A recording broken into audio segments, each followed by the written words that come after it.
Today we're going to be asking the question, is Ryan Tannehill a franchise quarterback, and can he lead the Miami Dolphins to a Super Bowl? Now, before I give my answer, I'm going to go back to the year that the Miami Dolphins drafted Ryan Tannehill in 2012. The Miami Dolphins was looking for a franchise quarterback. We know that the Miami Dolphins haven't had an elite quarterback since Dan Marino. Yeah, they had the Chad Penningtons and the Dante Culpeppers and the Jake Fiedler. All that trash that came and left. The Miami Dolphins said, the hell with this shit. We need a franchise quarterback. We need a guy that we can believe in, that we can groom, that can be our franchise quarterback for the next 10 to 15 years. So the Miami Dolphins drafted Ryan Tannehill. And the Miami Dolphins was all in on Ryan Tannehill. They believed in Ryan Tannehill so much that they said, we're going to go out and get him a great offensive-minded coach. A coach that worked with one of the best quarterbacks in this game in Aaron the Game Rodgers and Joe Philbin. And when you look at the first 2 years, I'm going to say the first 2 years of the Joe Philbin and Ryan Tannehill era, that first year in 2012, Ryan Tannehill threw for 12 touchdowns and 13 interceptions and a little bit over 3,000 yards. That second year up under Joe Philbin, Ryan Tannehill threw I think 24 touchdowns, 17 interceptions, and close to 4,000 yards. I don't think he made it to 4,000 yards that year. And in those first 2 years, the Miami Dolphins went 7-9 and 8-8. So pretty much an average team. So the Miami Dolphins was pretty much an average team, because whenever your team go 8-8, 9-7, you're not a terrible team, but you're not a great team. So it had to have been. There was a moment in that season, or there was a game that the Miami Dolphins needed that the Miami Dolphins came up short in. And around that time, if I can remember, the Miami Dolphins fans started getting a little frustrated with Ryan Tannehill. That's when all that Matt Moore talk started to come into fruition. That's when the fans started screaming, we want more and we want more. So the Miami Dolphins, they hear all the rumbling, they see the frustration from the fans, and I'm assuming that Stephen Ross was like, listen, I'm going to give Joe Philbin one more year. Because you're not going to get rid of Ryan Tannehill after 2 years. He was your number 1 overall pick. So you can't get rid of Ryan Tannehill after 2 years. So I'm assuming that Stephen Ross said, okay, I'm going to give Joe Philbin one more year to turn this thing around. And guess what? The Miami Dolphins went 8-8 again. It was a game that I think it was the season-ending game. I think the Miami Dolphins beat the New England Patriots. Now, don't quote me on that because it could have been a different team. But for nevertheless, whatever game that the Miami Dolphins won, no one gave a shit but the Miami Dolphins. It was one of those games, how your team been struggling all year. And your coach is on the verge of getting fired.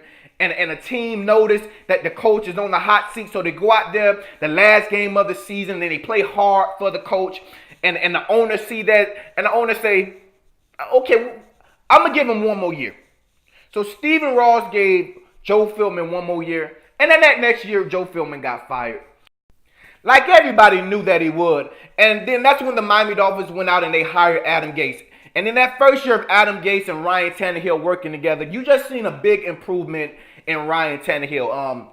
His deep ball accuracy got a lot better. He started making better choices, better decisions. And in that 2016 season, the Miami Dolphins was in a lot of close games. And I thought that Ryan Tannehill did a great job protecting the ball, making smart decisions. You seen Kenny Stills. He became a big play guy for Ryan Tannehill. We all know that Jarvis Landry is a warrior. We all know that Jarvis Landry is Ryan Tannehill's security blanket. We all know when that defensive end is coming through, when that defensive tackle is trying to get to Ryan Tannehill, that he can throw a quick pass to Jarvis Landry, and Jarvis Landry can take nothing and turn it into something.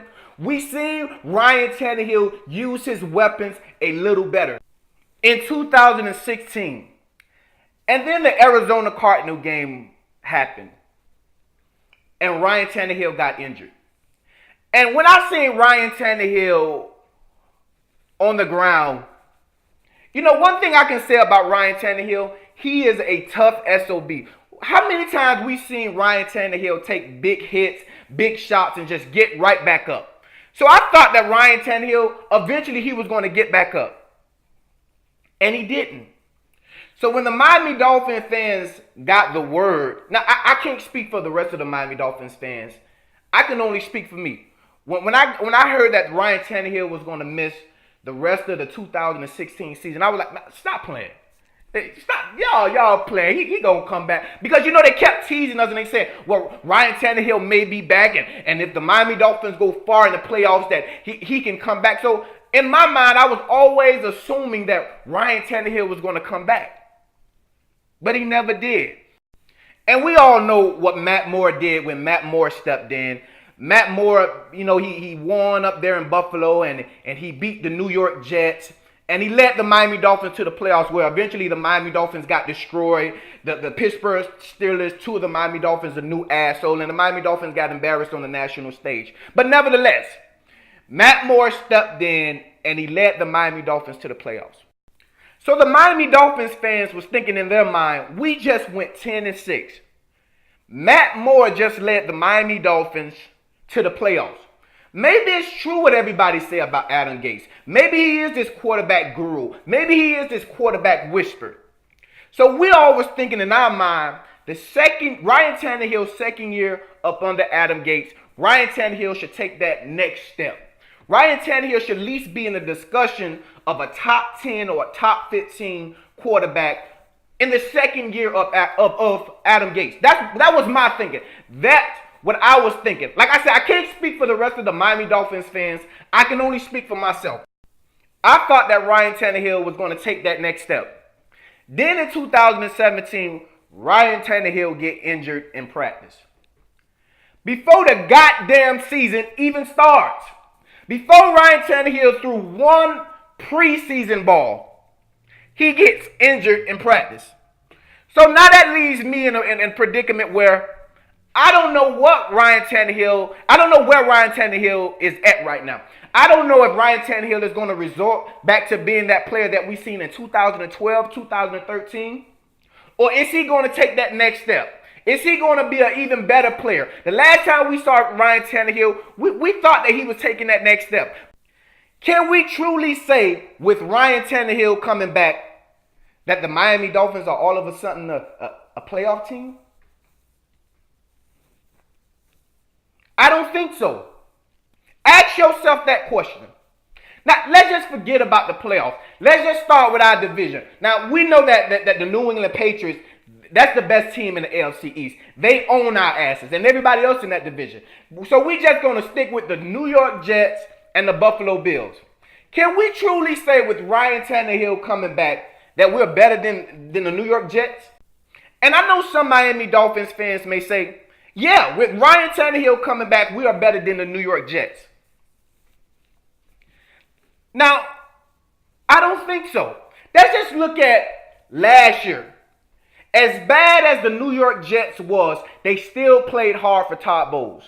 Hell, the New York Jets beat the Miami Dolphins, and the Miami Dolphins almost didn't score a point. So imagine if the Jets go out there and they address the quarterback position and they draft a Baker Mayfield, or they draft a Josh Allen, or they even go out there and they go blockbuster and they get a Kirk Cousins. I think the Jets are just as good as the Miami Dolphins. Let's go with the Buffalo Bills, a team that swept the Miami Dolphins. What if the Buffalo Bills decide that they want to go after a Kirk Cousins or a Case Keenum? Can we truly say, and I know everybody say, well, Kirk Cousins and Ryan Tannehill is the same quarterback. So if Kirk Cousins and Ryan Tannehill is the same quarterback and the Buffalo Bills go out there and get a Kirk Cousins or a Case Keenum, can we truly say that the Miami Dolphins are better than the Buffalo Bills? Because I can't. If a fan from another team come to me right now and they tell me that they believe that the Miami Dolphins are the fourth best team in the AFC East, I couldn't argue that shit. I couldn't argue it. If a fan tells me that they think the Miami Dolphins is the worst team in the AFC East right now, even with Ryan Tannehill coming back, even with a healthy Ryan Tannehill, I cannot argue that. So I guess at the end of the day, what I'm trying to say is, I don't believe that Ryan Tannehill is a Super Bowl winning quarterback. I don't believe that Ryan Tannehill will ever lead the Miami Dolphins to a Super Bowl. I don't believe Ryan Tannehill coming back is going to make the Miami Dolphins all of a sudden a playoff team or a championship contenders. I don't believe that. I think Ryan Tannehill is an average quarterback.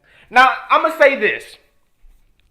Do I believe that Ryan Tannehill can one day have a Case Keenum kind of year or a Blake Bortles kind of year? If you put a great team around him and you put an elite defense around him, yeah, I believe that. But can I trust the Miami Dolphins to put a great team around Ryan Tannehill? I want y'all to ask me that question. I want y'all to ask me, Jay, do you believe that the Miami Dolphins will one day put a elite team around Ryan Tannehill and one day the Miami Dolphins will be in the Super Bowl with Ryan Tannehill? Go ahead, ask me. I'm going to wait. Shit, no. Listen, the 2016 season, the Miami Dolphins left the 2016 season with, in my opinion, a top 5 running back in Jay Ajayi. An elite running back in Jay Ajayi. I'm talking about a superstar in the making in this league. The Miami Dolphins traded away Jay Ajayi for a 4th round pick. The Miami Dolphins draft Jarvis Landry, who may be one of the best receivers that the Miami Dolphins have drafted in the last 10, 15 years. I mean, breaking all kind of Miami Dolphins records. And it's a discussion should they even sign him. You're talking about Ryan Tannehill security blanket. So do I believe that the Miami Dolphins are going to put an elite defense? How long has this Miami Dolphins defense been bad? Since the Jason Taylors and the Zach Thomas days. How long has this defense been god-awful? So do I believe that the Miami Dolphins are going to put a great team around Ryan Tannehill, and Ryan Tannehill is going to lead this Miami Dolphins team to a Super Bowl? No, I don't. I think the Miami Dolphins have to go into the NFL draft and say, we're going to take another shot at this. And pray that you find the next Dan Marino, the next Aaron Rodgers, the next Peyton Manning, the next Drew Brees, the next Tom Brady. Because whether the Miami Dolphins fans like it or not, Ryan Tannehill is not that player. You got to have an elite team around Ryan Tannehill for him to be successful. You got to have an elite running game. You got to have a couple of receivers. How many years have the Miami Dolphins drafted offensive linemen? You're talking about a team with 3 first-round draft picks that are offensive linemen. And every year, the Miami Dolphins, their main topic is they need an offensive lineman. I mean, it comes a point as a fan, you almost feel sorry for the offensive lineman. You feel sorry for the Mike Pounceys of the world and the Laramie Thompson. You got a guy in Laramie and Thompson who was considered the best player in his draft. Before, you talk about a number 1 that people consider a number 1 overall pick before everything went down with him. And your offensive line is still terrible. You still blaming everything on the offensive lineman. So, to end this video, no, I don't think that Ryan Tannehill will ever lead the Miami Dolphins to a Super Bowl. I think, like I said, I think he's an average quarterback. I think he can lead the Miami Dolphins to an 8-8, 9-7. And if he has a really, really good year, maybe 10-6, maybe he can win 1 playoff game. But I don't see him as being a Super Bowl winning quarterback.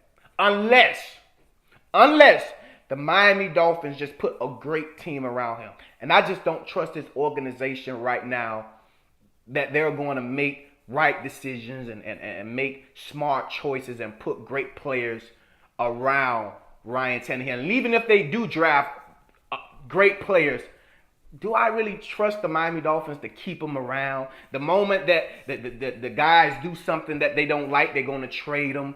So I just don't believe that Ryan Tannehill will ever win a Super Bowl with the Miami Dolphins. I think that the Miami Dolphins need to really strongly consider drafting a quarterback. So I want you guys to like, subscribe. We're going to be talking about the Miami Dolphins a lot. We're going to be talking about all 32 teams. This just not going to be a podcast talking about the Miami Dolphins. So you guys please like and subscribe. I mean, sometimes you got people going against you and you just got